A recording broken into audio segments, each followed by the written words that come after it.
ഇന്ന് പറയാൻ പോകുന്നത് മറ്റാരെയും പറ്റിയല്ല, റോഡ്രിഗോ ഹെർണാണ്ടസ് എന്ന് പറഞ്ഞ റോഡ്രിയെ പറ്റിയാണ്. പ്ലെയർ എന്ന് പറഞ്ഞാൽ ഇമ്മാതിരി പ്ലെയർ. ഇദ്ദേഹം അറ്റാക്കിന് പോയാൽ അവിടെയും കാണും, ഡിഫൻസിന് പോയാൽ അവിടെയും കാണും, അല്ലാതെ പൊസിഷൻ ഗെയിം കളിക്കുവാന്നേ അവിടെയും കാണും. റോഡ്രിയുടെ പ്രൊഫഷണൽ കരിയർ സ്റ്റാർട്ട് ചെയ്യുന്നത് അത്ലറ്റിക്കോ മാഡ്രിഡിൽ നിന്നാണ്. പിന്നീട് അദ്ദേഹം ആ ക്ലബിൽ നിന്ന് ഇറങ്ങി പ്രീമിയർ ലീഗിൽ സിറ്റി എന്ന ടീമിലേക്ക് കയറുകയായിരുന്നു. സിറ്റിയുടെ അടിത്തറ എന്ന് വേണമെങ്കിൽ പറയാം.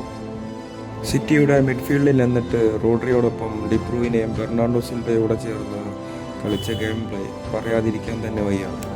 പിന്നീട് ആ ടീമിൽ നിന്ന് എക്കാലത്തെ മികച്ച ട്രബിൾ അടിക്കുന്നു. തികച്ചും എല്ലാ ടീമിൻ്റെയും അക്കാലത്തെ ഒരു പേടി സ്വപ്നമായിരുന്നു സിറ്റിയിലെ മിഡ്ഫീൽഡ് നിര. ഇപ്പോൾ നമ്മൾ വേൾഡ് കപ്പിലേക്ക് വരുമ്പോൾ കിടിലൻ ഗെയിം പ്ലേ ആണ് റോഡ്രിയുടെ നമുക്ക് ഈ സീസൺ കാണാൻ പറ്റിയത്. സ്പെയിൻ്റെ അടിത്തറ എന്ന് വേണമെങ്കിൽ പറയാം റോഡ്രി. നമുക്ക് ഒരു DMF എന്ന് പറഞ്ഞ പേരിന് 100% വാക്ക് പാലിച്ചൊരു പ്ലെയറാണ് റോഡ്രി. എവിടെ ബോൾ പോയാലും അവിടെ റോഡ്രി ആണ്.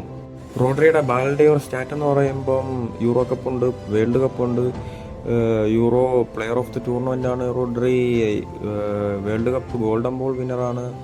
പിന്നീട് നോക്കുമ്പോഴത്തേക്ക് 100 കീ പാസസ് വരുന്നുണ്ട്, 66 സക്സസ്ഫുൾ ഡ്രിബിൾസ് വരുന്നുണ്ട്. ടോട്ടൽ ഓവറോൾ 93% പാസ് കംപ്ലീഷനുമാണ് റോഡ്രിക്ക് വരുന്നത്. സിറ്റിയിൽ കളിക്കുന്ന സെയിം കളി തന്നെ നമുക്ക് സ്പെയിനിലും കാണാൻ പറ്റിയിട്ടുണ്ട് റോഡ്രിയുടെ കയ്യിൽ നിന്ന്.